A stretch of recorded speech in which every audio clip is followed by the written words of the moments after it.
نحمده ونصلي ونسلم على رسوله الكريم اما بعد فاعوذ بالله من الشیطان الرجیم بسم اللہ الرحمن الرحیم۔ السلام علیکم ورحمۃ اللہ وبرکاتہ۔ تمام امت مسلمہ کو معراج کی رات کی مبارکباد پیش کروں گا، اور ساتھ ہی ساتھ ملک و قوم سے اس چیز کی صدا کروں گا کہ اس مبارک رات کو، ان مبارک گھڑیوں، ان مبارک ساتوں میں اپنے ملک و قوم کے لیے، امت مسلمہ کے لیے اللہ کے حضور دعا فرمائیں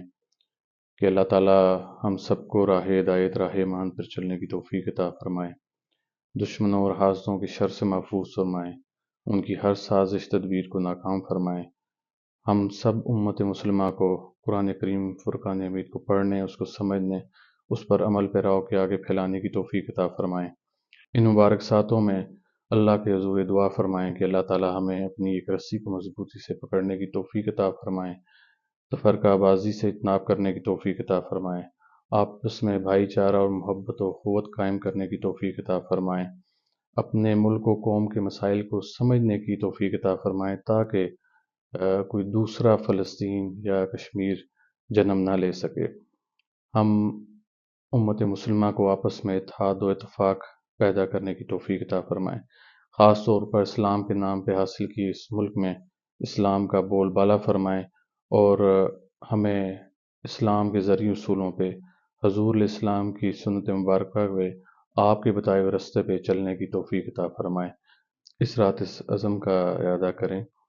کہ ہم من حیث القوم اپنی آپس کی رنجشیں بھلا کر اپنے ملک و قوم کے لیے سوچیں گے، ہم اپنے دین کے لیے سوچیں گے، ہم یہ کوشش کریں گے کہ اپنی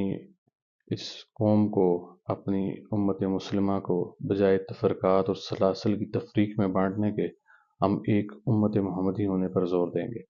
آج کی اس مبارک رات کو اللہ کے حضور دعا فرمائیں کہ جو کل کا الیکشن ہمارے ملک پاکستان میں ہونے جا رہا ہے، اللہ کرے کہ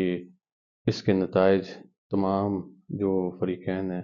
ان کے لیے ایکسیپٹیبل ہوں، وہ ان نتائج کو لے کر ایک نیا محاذ نہ کھڑا کریں۔ دعا فرمائیں اللہ کے حضور کہ اللہ تعالیٰ ہم پر اپنا خصوصی کرم اور خیر والا معاملہ فرمائیں